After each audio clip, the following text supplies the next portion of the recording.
ನಮಸ್ಕಾರ ಸ್ನೇಹಿತರೆ, ನಮ್ಮ ಚಾನಲ್ಗೆ ನಿಮಗೆಲ್ಲರಿಗೂ ಹಾರ್ದಿಕ ಸ್ವಾಗತ. ಇವತ್ತು ನಾವು ಮುದ್ದು ಸೊಸೆ ನಾಳಿನ ಸಂಚಿಕೆಯಲ್ಲಿ ನಡೆಯುವ ಪ್ರತಿಯೊಂದು ಘಟನೆಯನ್ನು ತುಂಬ ವಿವರವಾಗಿ ಒಂದೊಂದು ಸನ್ನಿವೇಶವನ್ನು ಆಳವಾಗಿ ಅರ್ಥ ಮಾಡಿಕೊಳ್ಳುವ ರೀತಿಯಲ್ಲಿ ನೋಡೋಣ.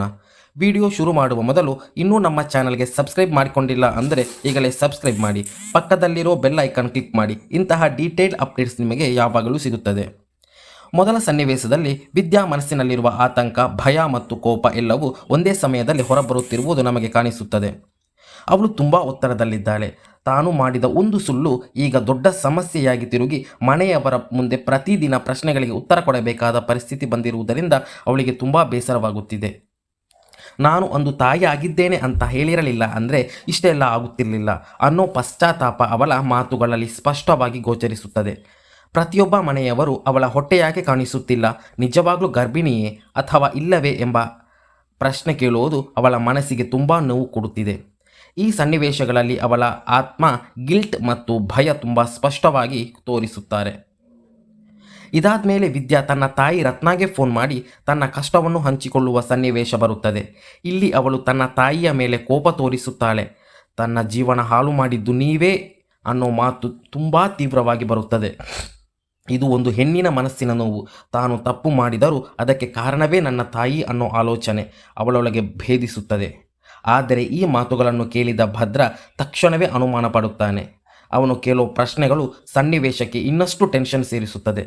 ವಿದ್ಯಾ ತಕ್ಷಣ ಸುಳ್ಳು ಹೇಳಿ ಪರಿಸ್ಥಿತಿಯನ್ನು ಸಮಾಧಾನಪಡಿಸಲು ಪ್ರಯತ್ನ ಮಾಡುತ್ತಾಳೆ. ಆದರೆ ಅವಳ ಒಳಗಿನ ಭಯ ಇನ್ನಷ್ಟು ಹೆಚ್ಚಾಗುತ್ತದೆ. ಮುಂದಿನ ಭಾಗದಲ್ಲಿ ವಿದ್ಯಾ ಒಬ್ಬಳೇ ಇದ್ದಾಗ ತನ್ನೊಳಗೆ ಯೋಚಿಸುವ ಸನ್ನಿವೇಶ ತುಂಬ ಎಮೋಷನಲ್ ಆಗಿರುತ್ತದೆ. ಸತ್ಯ ಹೇಳಬೇಕು ಅನ್ನಿಸ್ತದೆ, ಆದರೆ ಹೇಳಿದರೆ ಯಾರೂ ಸಹಿಸಿಕೊಳ್ಳಲ್ಲ ಅನ್ನೋ ಅವಳ ಆಲೋಚನೆ ಮನಸ್ಸಿನಲ್ಲೇ ನಡೆಯುತ್ತಿರುತ್ತದೆ. ಒಂದು ಕ್ಷಣ ಅವಳು ಎರಡು ಮಾರ್ಗಗಳ ನಡುವೆ ಸಿಲುಕಿಕೊಂಡಿದ್ದಾಳೆ. ಒಂದೆಡೆ ಸತ್ಯ ಹೇಳುವ ಧೈರ್ಯ, ಇನ್ನೊಂದೆಡೆ ಅದರ ಪರಿಣಾಮಗಳ ಭಯ. ಈ ಒಳಜಗಳವೇ ಮುಂದಿನ ಕತೆಗೆ ದೊಡ್ಡ ತಿರುವು ಕೊಡುವುದು ಸ್ಪಷ್ಟ. ಇದೇ ಸಮಯದಲ್ಲಿ ಮನೆಯವರಲ್ಲಿ ಮತ್ತೊಂದು ಚರ್ಚೆ ನಡೆಯುತ್ತದೆ. ವಿದ್ಯಾ ಪರಿಸ್ಥಿತಿ ನೋಡಿದರೆ ಅವಳಿಗೆ ಉತ್ತರ ಕೊಡುವುದು ಕಷ್ಟವಾಗ್ತಾ ಇದೆ ಅಂತ ಎಲ್ಲರೂ ಅರ್ಥ ಮಾಡಿಕೊಳ್ಳುತ್ತಾರೆ. ಅದಕ್ಕೆ ಒಂದು ಪರಿಹಾರವಾಗಿ 1 ವಾರದ ಮಟ್ಟಿಗೆ ತವರು ಮನೆಗೆ ಕಳುಹಿಸೋಣ ಅನ್ನೋ ನಿರ್ಧಾರ ಬರುತ್ತದೆ. ಇದು ಕಥೆಯಲ್ಲಿ ದೊಡ್ಡ ಟ್ವಿಸ್ಟ್ ಆಗುತ್ತದೆ.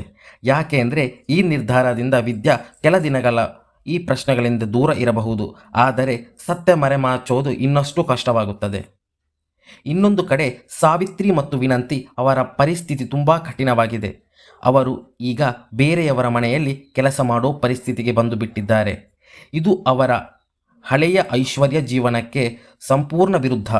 ವಿನಂತಿ ಮತ್ತೆ ತಮ್ಮ ಹಳೆಯ ಮನೆಗೆ ಹೋಗಿ ಕ್ಷಮೆ ಕೇಳೋಣ ಅಂತ ಹೇಳಿದಾಗ ಸಾವಿತ್ರಿ ಅದಕ್ಕೆ ನಿರಾಕರಿಸುತ್ತಾಳೆ. ಇಷ್ಟು ದಿನ ವಿದ್ಯಾನೇ ಸೇರಿಸಿಲ್ಲ, ನಿನ್ನನ್ನು ಹೇಗೆ ಸೇರಿಸ್ತಾರೆ ಅನ್ನೋ ಮಾತು ತುಂಬ ವಾಸ್ತವಿಕ. ಈ ಸನ್ನಿವೇಶದಲ್ಲಿ ಜೀವನದಲ್ಲಿ ಮಾಡಿದ ತಪ್ಪುಗಳು ಪರಿಣಾಮ ಎಷ್ಟು ಕಠಿಣವಾಗಿರಬಹುದು ಅನ್ನೋದನ್ನು ತೋರಿಸುತ್ತಾರೆ. ಮತ್ತೊಂದು ಪ್ರಮುಖ ಸನ್ನಿವೇಶದಲ್ಲಿ ಈಶ್ವರಿ ಮತ್ತು ಚಿತ್ರ ವಿದ್ಯಾಳನ್ನು ನೇರವಾಗಿ ಪ್ರಶ್ನೆ ಮಾಡುತ್ತಾರೆ. ನೀನು ನಿಜವಾಗ್ಲೂ ಗರ್ಭಿಣಿಯೇ ಅನ್ನೋ ಅನುಮಾನ ಅವರ ಮಾತುಗಳಲ್ಲಿ ಸ್ಪಷ್ಟ.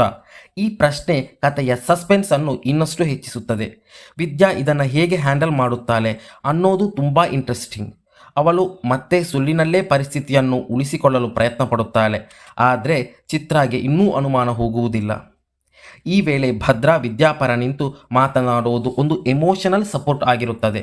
ಅವನು ಯಾರಾದರೂ ವಿದ್ಯಾಳ ಬಗ್ಗೆ ಕೆಟ್ಟದಾಗಿ ಮಾತನಾಡಿದರೆ ಸಹಿಸಿಕೊಳ್ಳುವುದಿಲ್ಲ. ಇದರಿಂದ ಇವರಿಬ್ಬರ ನಡುವೆ ಇರುವ ಬಾಂಧವ್ಯ ಎಷ್ಟು ಗಟ್ಟಿಯಾಗಿದೆಯೋ ಗೊತ್ತಾಗುತ್ತದೆ.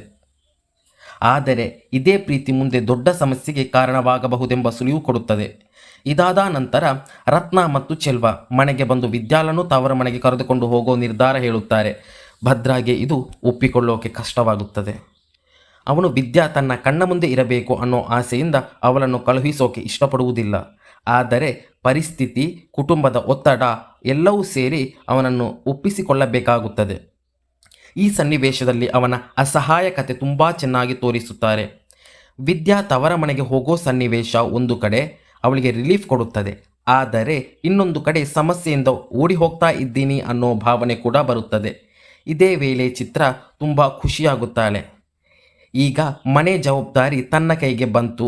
ಇದು ಮುಂದಿನ ಸಂಚಿಕೆಯಲ್ಲಿ ಇನ್ನಷ್ಟು ಡ್ರಾಮಾಗೆ ಕಾರಣವಾಗಬಹುದು ಎನ್ನುವುದು ಖಚಿತವಾಗುತ್ತದೆ. ಕೊನೆಗೆ ವಿದ್ಯಾ ಹೋಗುವ ಮುನ್ನ ಮನೆಯ ಬೇಗದ ಕಿಲಿ ವಾಪಸ್ ಕೊಡುವ ಸನ್ನಿವೇಶ ಒಂದು ಸಿಂಬಾಲಿಕ್ ಕ್ಷಣ. ಅವಳು ತಾತ್ಕಾಲಿಕವಾಗಿ ತನ್ನ ಜವಾಬ್ದಾರಿಯನ್ನು ಬಿಡುತ್ತಿದ್ದಾಳೆ. ಆದರೆ ಕತೆ ಇಲ್ಲಿಗೆ ಮುಗಿಯೋದಿಲ್ಲ, ಬದಲಿಗೆ ಹೊಸ ಸಮಸ್ಯೆಗಳ ಆರಂಭವಾಗುತ್ತದೆ. ಒಟ್ಟಾರೆ ಈ ಸಂಚಿಕೆ ಸಂಪೂರ್ಣವಾಗಿ ಸಸ್ಪೆನ್ಸ್, ಎಮೋಷನ್, ಡ್ರಾಮಾ ಮಿಶ್ರಣವಾಗಿದೆ. ವಿದ್ಯಾ ಸುಳ್ಳು ಇನ್ನಷ್ಟು ದೊಡ್ಡ ಸಮಸ್ಯೆ ಆಗುತ್ತದೆಯೇ? ಸತ್ಯ ಯಾವಾಗ ಹೊರಬರುತ್ತದೆ? ಭದ್ರಾ ಹೇಗೆ ರಿಯಾಕ್ಟ್ ಮಾಡುತ್ತಾನೆ ಅನ್ನೋ ಕುತೂಹಲವನ್ನು ಈ ಎಪಿಸೋಡ್ ತುಂಬ ಚೆನ್ನಾಗಿ ಉಳಿಸಿಕೊಳ್ಳುತ್ತದೆ. ವಿಡಿಯೋ ನಿಮಗೆ ಇಷ್ಟ ಆಗಿದ್ದರೆ ಲೈಕ್ ಮಾಡಿ, ಶೇರ್ ಮಾಡಿ, ಕಮೆಂಟ್ ಮಾಡಿ, ನಿಮ್ಮ ಅಭಿಪ್ರಾಯವನ್ನು ತಿಳಿಸಿ. ಇನ್ನೂ ನಮ್ಮ ಚಾನೆಲ್ಗೆ ಸಬ್ಸ್ಕ್ರೈಬ್ ಮಾಡಿಕೊಂಡಿಲ್ಲ ಅಂದರೆ ಈಗಲೇ ಸಬ್ಸ್ಕ್ರೈಬ್ ಮಾಡಿ, ಪಕ್ಕದಲ್ಲಿರೋ ಬೆಲ್ ಐಕಾನ್ ಕ್ಲಿಕ್ ಮಾಡಿ. ಧನ್ಯವಾದಗಳು.